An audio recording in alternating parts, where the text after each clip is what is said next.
Bienvenue sur ma chaîne Ange Céleste Voyance. Je suis Aurélie, magnétiseuse, guérisseuse, coupeuse de feu et je propose des guidances privées. Si ce n'est pas déjà fait, pensez à vous abonner et activer la cloche des notifications, à liker la vidéo et mettre un commentaire pour ne louper aucune vidéo. Alors aujourd'hui, je vais vous parler du chakra du cœur. Le chakra du cœur est le 4e point énergétique. Il se trouve au niveau de la poitrine, dans la région du cœur. D'ailleurs, c'est pour cette raison qu'il est appelé chakra du cœur. On lui attribue la couleur verte. Son élément est l'air. Le battement de notre cœur nous accompagne fidèlement toute notre vie.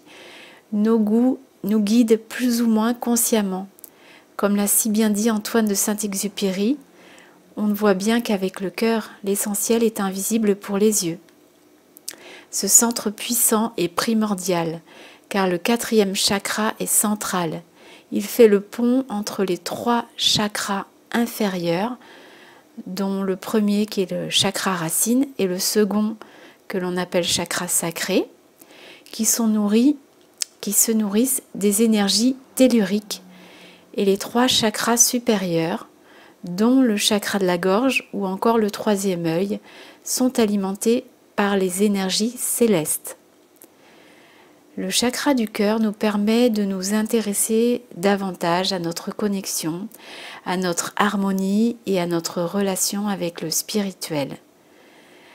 Il nous éloigne vite fait, bien fait de notre bullshit perso pour nous emmener sur le terrain de la compassion, du pardon et de la générosité. C'est le chakra associé à l'amour inconditionnel qui parle à toute personne ayant des enfants, un animal de compagnie par exemple. Lié à notre enfant intérieur, le chakra du cœur nous relie au monde subtil et au royaume angélique. Les qualités liées au chakra du cœur sont l'amour, la confiance, la compassion, l'empathie et le lien avec les autres. Qu'est-ce qui se passe quand votre chakra du cœur est équilibré? Dans l'intimité, vous avancez à cœur ouvert, sans perpétuelle reminiscence de vos relations passées chaotiques. Vous pardonnez facilement, vous communiquez avec empathie et vous comblez d'amour et de soutien votre prochain, sans rien attendre en retour.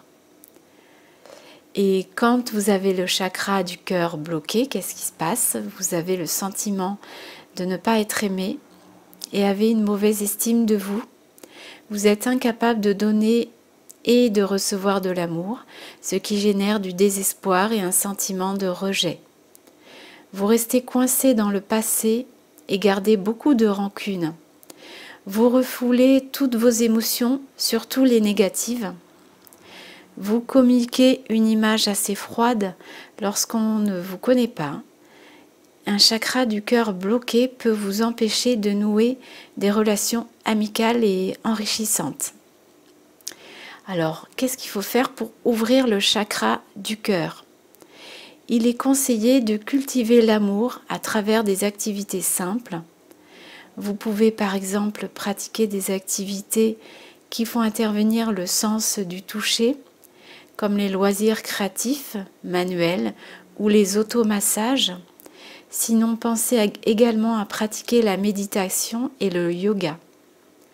Pratiquez la gratitude envers la vie, les personnes, les choses qui vous font du bien. Réconciliez-vous avec les personnes avec lesquelles vous avez de la rancune. Portez des vêtements et accessoires verts et des pierres de guérison, comme le quartz rose, le jade, la calcite verte, la tourmaline verte ou l'aventurine verte. Les huiles essentielles que vous pouvez utiliser pour ouvrir votre chakra du cœur sont la rose, le néroli et la mélisse. Alors voilà pour ce podcast, j'espère que ça vous aura plu. Je ferai prochainement d'autres podcasts sur les autres chakras. Si vous souhaitez un soin de soulagement ou une guidance privée, mon site internet et mon adresse email sont en description. Toute la marche à suivre est indiquée sur mon site. Je vous dis à très bientôt pour de nouveaux podcasts. Je vous remercie de m'avoir écouté jusqu'au bout. Prenez soin de vous et écoutez votre lumière intérieure.